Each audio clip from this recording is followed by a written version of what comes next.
আমার না 50,000 টাকা হারিয়ে গেছে। প্যান্টের পকেটে রেখেছিলাম, জানি না কোথায় পড়েছে। তুমি কি দেখেছো? 50,000 টাকা? কি বলছো কি তুমি? তুমি কি কাউকে দিয়েছো না কোথাও ফেলে দিছো? আমি কি করে বলবো বলো?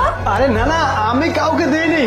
আমি টাকাটা পকেটে করে নিয়ে আমি বের হচ্ছিলাম, কিন্তু টাকাটা যে কোথায় পড়লো আমি কিছু বুঝতে পারতেছি না। আমার মনে হচ্ছে কি এই টাকাটা ঘরের মধ্যে আছে। তুমি এক কাজ করো, এই একটু খোঁজো তো, খুঁজলে পরে আমার টাকাটা পাওয়া যাবে। না না, ঘরে কোথায় ফেলবে তুমি? ঘরে কোথাও টাকা নেই। আমার মনে হচ্ছে তুমি বাইরে গেছিলে না, ওখানে হয়তো কোথাও পড়ে টরে গেছে। আবার এটা হতে পারে তুমি শপিং মলে গেছিলে না, হতে পারে শপিং মলে তুমি টাকাটা হারিয়ে ফেলছো, এরকম হতে পারে। আরে তুমি কি পাগল হয়ে গেছো নাকি? হ্যাঁ, আমি শপিং মলে কেন টাকাটা হারিয়ে ফেলবো? টাকাটা আমার সৎ জ্ঞানে আমি পকেটে নিয়ে বাসায় এসেছি, আবার বাসা থেকে বেরো হচ্ছিলাম, কিন্তু এর মধ্যে টাকাটা কি হলো আমি বুঝতে পারছি না।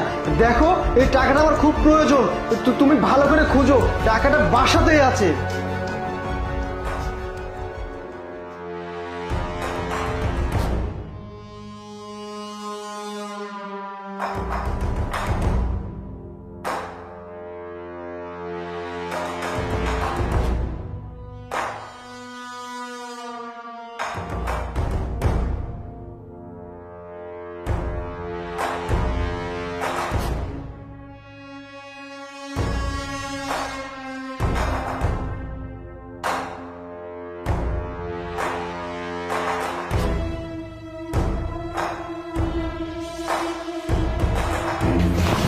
কই টাকা তো কি নেই? বাবা আমি বলতেছি আমি কেন টাকা নেব? বাবার ব্যাগে তো টাকা নেই। আচ্ছা, এখানে এখানে কার ব্যাগ? হ্যাঁ, এটা তো আমার ব্যাগ, আমার ব্যাগে কিছু নেই তো। তোমার ব্যাগে কিছু নেই? না না, আমার ব্যাগ তো খালি।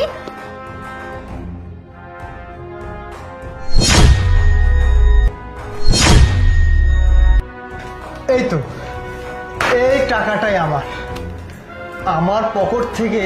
তার মানে টাকাটা তুমি নিছো, তাই না? হ্যাঁ, আমি যখন যাচ্ছিলাম তখনই তুমি টাকাটা পেছন থেকে নিয়ে নিছো।